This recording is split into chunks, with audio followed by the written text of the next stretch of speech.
Hi everyone, I am Satyam before you.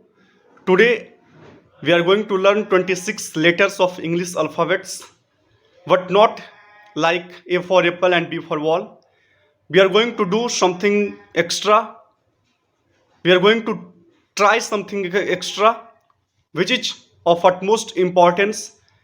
And in this video, we will learn 26 words which is very imperative for any competitive exams.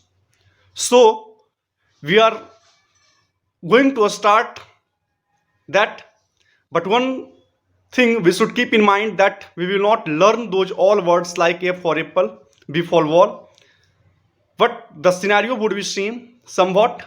Like the first one is A for what? A for abstain. Abstain means try not to do something unpleasant. Try not to do something unpleasant, that is abstain. For example, we should abstain from smoking. We should abstain from smoking. The next one is B. Earlier we read B for ball, but here we will learn B and B for bedlam. Bedlam. Bedlam. Bedlam means what? A scenario of uproar and confusion. A scenario of uproar and confusion. That is bedlam. We can say some people gathered in our society and they created bedlam in our society. Yeah, some people gathered in our society and they created bedlam in our society. That is an uproar. We can say a scenario of uproar and confusion. That is B for bedlam. Now we are moving towards the next, that is C. C for cat. We earlier read. Now we are going to learn C for what? C for chastise. What? Chastise means criticize someone. For example, we must chastise our government for not doing enough to prevent the assault on women. What? We must chastise our government for not doing enough to prevent assault on women. Chastise, to reprimand severely.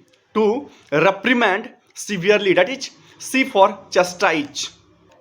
Now it's time for D. D means what? D for duress. D for duress means dabav. We can say D for duress means to coerce someone to do something. To coerce someone to do something, that is duress. Means one cannot evolve in duress. Now it's time for etiquettes. E for etiquettes. What we call decorum of a society. Decorum means maryada. Decorum of a society, that is etiquettes. What? Etiquettes. So we can say we must follow the decorum of a society. We must follow the etiquettes of a society. That is E for etiquettes. Now it's time for F. What? F for factitious. What? Factitious means something which is not genuine. Something which is not genuine, which is not original. That is factitious. Means, for example, your facetious face is factitious. Facetious means what? मजाकिया. Means your facetious face is factitious. आपका जो मजाकिया चेहरा है वो बनावटी है. That is factitious. तो F for factitious. Now it's time for G. G for gratify. Gratify means what? To satisfy someone. That is gratify. Means teachers were gratified to see how well their students had done. Means teachers were gratified to see how well their students had done. That is satisfied. Teachers were satisfied. Teachers were gratified. G. H for heckle. HECKLE. H for heckle. Heckle means what? To interrupt something by asking impertinent questions. That is to heckle someone. Means to interrupt someone. Just suppose that, for example, the media heckled the speaker by asking some impertinent questions. The media heckled the speaker by asking some impertinent questions. That is heckle someone. That is to interrupt someone by asking some impertinent question. That is heckle. Now we are moving ahead. It's time for I. It's time for I. Innate. I for innate. INNATE. Innate means what? Something which is inborn. Means that is not acquired. Suppose there is a skill and that a skill is with you within you why born means जन्मजात होता है. Suppose that there is a friend of me who has innate quality of speaking fast means fluency is a innate quality of my friend. Fluency is an innate quality of my friend, that is inborn quality, that is inborn quality, that is not acquired. Then I for innate, you will have to instill in your mind that I for innate. Now J for what? Juxtapose. J for juxtapose means put things next to each other. Put things next to each other so you can compare easily. You can compare easily means juxtapose. Juxtapose means what? Put things next to each other. For example, it would be easy for you to juxtapose things if they are contrasting in nature. It would be easy for you to juxtapose things if they are contrasting in nature. Means to put things next to each other so you can compare easily. That is J for juxtapose. Now it's time for knack. KNACK, knack. You will have to keep in mind the spelling of this word. Its pronunciation is knack, but it's written KNACK, knack. KNACK, knack means the ability of doing something in a clever and a skillful way. That is knack. In the ability of doing something in a clever and a skillful way. That is knack. Means, for example, my friend has knack of making people. My friend has knack of making people. That is knack. कौशल जिसको हम लोग बोलते हैं, कौशल means that is knack. K for knack. K for knack. You will have to put it in your mind. Now L for lament. L for lament. Lament means what? Express passionate grief. Express passionate grief. For example, I lamented my students' lack of interest in English. I lamented my a student's lack of interest in English. That is lament. Express passionate grief. What? Express passionate grief means lament. We can use mourn. MOURN. Mourn. That is lament. Now we are moving ahead. This is for M. This is for M. M for which? Muddle. MUDDLE. Muddle means what? Confusion. Muddle means what? Confusion. Confusion. Aquatic scene. Aquatic scene. A chaos. CHAOS. Chaos. For example, we are going to relate this from T20 World Cup, and we can say in cricket it's always said that in India there is middle muddle, means who will play in the middle. Who will play in the middle. So we can relate like middle muddle. Okay, middle muddle means middle ka confusion. So middle muddle. Okay, so M for muddle. Now it's time for N. N for what? Nexus. NEXUS. Nexus. Nexus means what? A strong connection. Nexus means what? A strong connection. Suppose we know about the nexus between police and politics. We know very well the nexus between police and politics. So nexus means what? A strong connection. A strong connection. That is N for nexus. N for nexus. Now it's time for O. O for what? Onus. ONUS. Onus. Onus means what? Responsibility, accountability. That is onus. It's my onus not to sacrifice my life for others. It's my onus not to sacrifice my life for others. That is onus. It's my accountability. It's my responsibility. That is onus. Onus means what? Accountability and responsibility. Now P. P for what? Prudent. P for prudent. Prudent means what? Wise. Wise. Prudent means wise. If you are not calm and composed, if you are not calm and composed, it would not be prudent to take decisions at that time. If you are not calm and composed, it would not be prudent to take decision at that time. So it would not be wise to take decision if you are not calm and composed. So prudent means what? Wise. Prudent means wise, buddhiman, that we can say in Hindi. It would not be prudent to take decision if you are not calm and composed. That is prudent. Now it's time for Q. Q stands for here quench. QUENCH. Quench. Quench means what? Extinguish the flame, and we can say extinguish. We can satisfy our thirst, satisfy our thirst. Somehow we found a glass of water and I quench my thirst.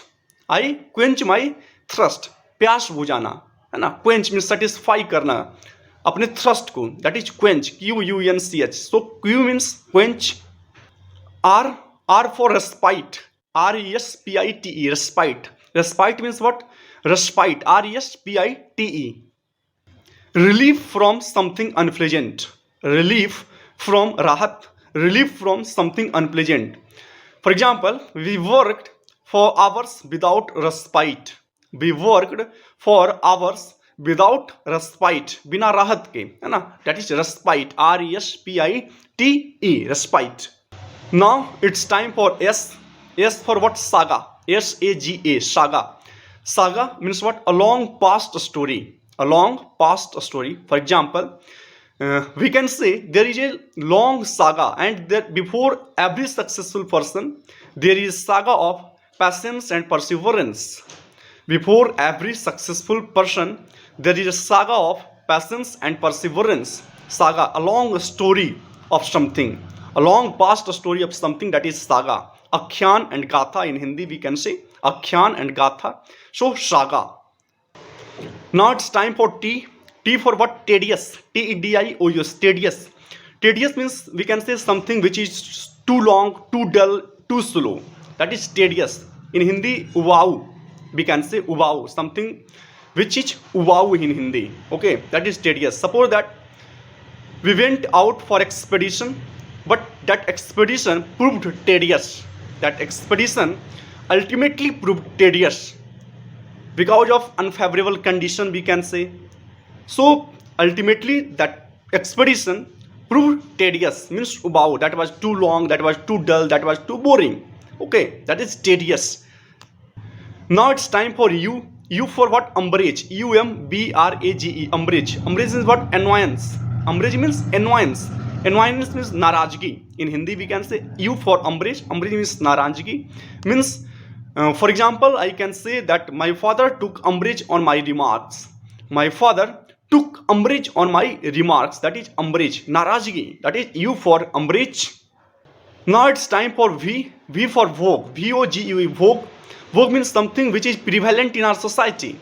या फिर we can say something like prevailing fashion, we can say. Okay, prevailing fashion, that is something which is in vogue. VOGUE. For example, now it's vogue to upload reels on YouTube. Means reels, making reels is in vogue. Making reels on YouTube is in vogue. प्रचलन में है, prevalent है, prevailing है. So in vogue, in fashion में है, प्रचलन में है. V for VOGUE, vogue. Okay. Now it's time for W, and W stands for here wrangle. WRANGLE, wrangle. WRANGLE, wrangle means to have an argument. To have an argument. या फिर to have disputes. Okay, that is to wrangle. WRANGLE, wrangle means it's not a prudent decision to wrangle over a trivial things. Okay, it's not a prudent decision to wrangle over a trivial things. Means छोटी छोटी बातों पे argument करना ये wise decision नहीं है. सो W for wrangle, to have disputes, to have argument. Now it's time for X. X stands for xylem. XYLEM. Xylem. Xylem, it's a conducting tissue. It's a transport tissue which conduct water from roots to leaves of the plant. So X for xylem is a conducting tissue which conduct water from roots to plants, leaves. Okay, so X for xylem. Now it's time for the penultimate word, that is yearn. YEARN, yearn. Yearn means what? A strong feeling, a strong, or we can say a passionate feeling. लालसा होना किसी चीज का. yearn, YEARN. Yearn means what? A strong or passionate feeling for someone, that is yearn. For example, I always yearn for a glimpse of my duck diamond. I always yearn for a glimpse of my duck diamond. Means मैं अपनी प्रेमिका का एक झलक पाने के लिए हमेशा उत्सुक रहता हूँ, हमेशा हमें लालसा रहती है. So I always yearn for a glimpse of my duck diamond. That is yearn. किसी चीज का चाहत होना, किसी चीज का लालसा होना. That is yearn. Why for yearn? And now it's time for the last word. That is jed. That is jed. Jed stands for zenith. Zenith. Zenith means what? The culmination of something. चरमोत्कर्ष पे होना, चरम बिंदु पे होना. Culmination, we can say summit, we can say pinnacle here. So for example, if you are on the culmination of something, try to be prudent, try to be flexible. Only then you can go ahead and get success in your life. So culmination is what? The summit, the last point of something, the pinnacle. So this is all the 26 letters of English alphabet, and I related from some important words which is generally asked in competitive exams, and I tried my best to keep it simple. So thank you.